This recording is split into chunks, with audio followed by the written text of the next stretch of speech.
Technically, Kyla ngayon for Daniel Padilla. Alam mo narating na sa puntong yan, nakakatanungin ka dyan. Hindi ko na paghandaan yun eh. Isa na tatanong sa akin yun. Ay, hindi ko naman alam ko ano talaga. Bahala na sila. Malalaki na sila. Pinakilala na sa'yo? Pinakilala niyo na sa'yo? Hindi na kailangan. Matagal ko nakilala si DJ. Hindi, as Inaanak ko pa ano? nga si DJ. Hindi, as ano? As boyfriend. As jowa. Oo.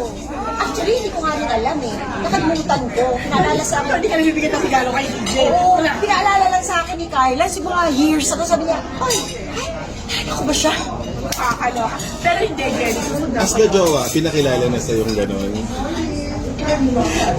Hindi ko alam.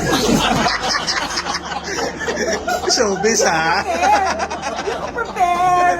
Parang nasa out of the... Basta hayaan na lang natin sila. Pero Ayun happy, ang tanong. Oo. pero happy ka talaga for Kyla, di ba? Happy ako for all my pamangkin. Jenny, Huwag na kayo. Ito ang tanong ko. Papagalian. Sa tanong ko kasi, isa ka dito tinatanong about Daniel na Gray. Kasi coming from Tugod to be true. Oo. Na-part ka nila. Siyempre, ano yung... Tsaka anak-anakan ko kasi si Correct. Kat. So, ano yung honest feeling mo na after fast forward, ay, ang pumangkin ko na pala ang saka si... Hindi ko alam yan. Wala akong alam yan. Hindi lang, pero ikaw, ano yung honest feeling mo? Na, nung siyempre, nababalitaan mo naman, yung tingin sa akin, yung nababalitaan mo naman, ano, Wala akong alam. yung bagay. Natawa ka sa... Alam mo, hindi ko naisip to. Gusto mo pa ma-interview, pala. Mali ako, mali. Magandaan ko.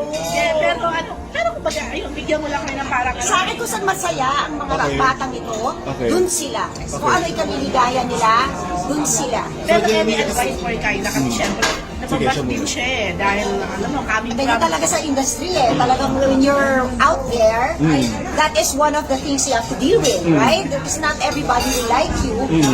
And not everybody will like what you do.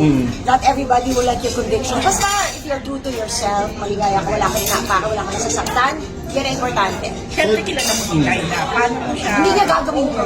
Ano alin? Hindi siya mananakit ng iba. Kasi ako unang mananakit sa kanya.